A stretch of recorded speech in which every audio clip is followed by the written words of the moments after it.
सालार का सच सामने आते ही अंजुम उसे अपनी प्रॉपर्टी से बेदखल करते हुए धक्के मारकर घर से बाहर निकाल देती है।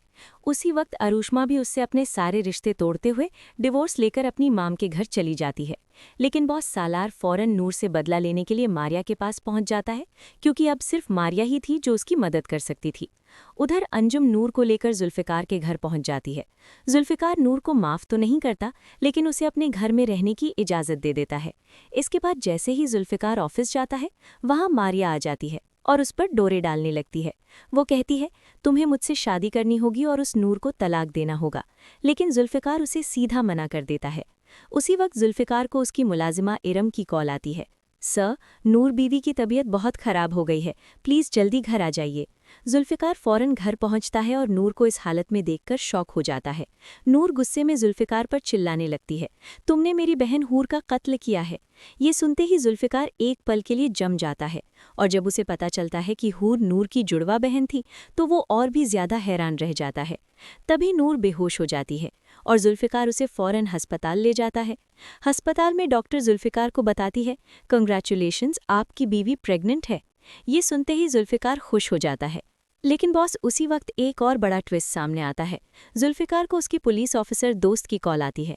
हमने कुछ आवारा लड़कों को गिरफ्तार किया है, शायद यही लोग तुम्हारी बीवी हूर के एक्सीडेंट में शामिल थे। जुल्फिकार फौरन पुलिस स्टेशन पहुंचता है और उन लड़कों को पहचान लेता है। वो उन्हें मारते हुए असली मास्टरमाइंड का नाम उगलवा लेता है और सच सामने आता है। ये सब कुछ इफ्तिखार शाह का प्लान था। ये सुनते ही जुल्फिकार का खून खौल उठता है। वो सीधा घर जाकर इफ्तिखार शाह को बहुत मारता है और अपने पुलिस ऑफिसर दोस्त से कहता है, इस आदमी को फौरन अरेस्ट करो। पुलिस इफ्तिखार शाह को गिरफ्तार कर लेती है। लेकिन बॉस, कहानी यहीं खत्म नहीं होती।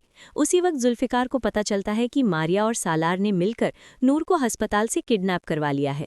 जुल्फिकार फौरन अस्पताल की तरफ निकलता है, लेकिन इसी दौरान इफ्तिखार शाह पुलिस को चकमा देकर भाग जाता है। जुल्फिकार फौरन सालार की लोकेशन ट्रेस करवाता है और पता चलता है कि नूर को उसी फार्म हाउस में कैद किया गया है।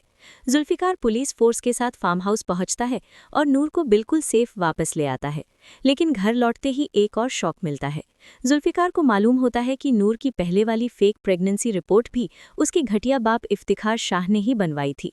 ये सुनते ही जुल्फिकार का गुस्सा और भड़क जाता है और वो कसम खाता है कि अब वो अपने बाप को सजा दिलाकर ही रहेगा। इसलिए वो फौरन इफ्तिखार शाह का पीछा करना शुरू कर देता है। जैसे ही पुलिस उसकी लोकेशन ट्रेस करती है, पता चलता है कि वो पाकिस्तान छोड़कर भागने के लिए एयरपोर्ट जा रहा है। जुल्फिकार भी उसका पीछा करता है। लेकिन बॉस, रास्ते में एक खौफनाक एक्सीडेंट हो जाता है। तेज गाड़ी चलाते हुए इफ्तिखार शाह अपना कंट्रोल खो देता है और उसकी गाड़ी सीधा खाई में गिर जाती है और उसकी मौके पर ही मौत हो जाती है। जुल्फिकार अपने बाप को माफ कर देता है और उसकी तदफीन कर देता है। उधर सालार जेल में पूरी तरह पागल होने का ड्रामा करता है और उसे मेंटल अस्पताल शिफ्ट कर दिया जाता है। लेकिन बॉस, ये सब उसकी चाल होती है। सालार बिल्कुल ठीक होता है और वहां से भागने की कोशिश करता है नूर से बदला लेने के लिए। लेकिन जैसे ही वो भागने लगता है, पुलिस टाइम पर पहुंचकर उस पर गोली चला देती है और सालार की वहीं मौत हो जाती है। लेकिन मारिया अभी भी नहीं रुकती। वो नूर को जुल्फिकार से दूर करने के लिए नूर की कार के ब्रेक्स फेल करवा देती है।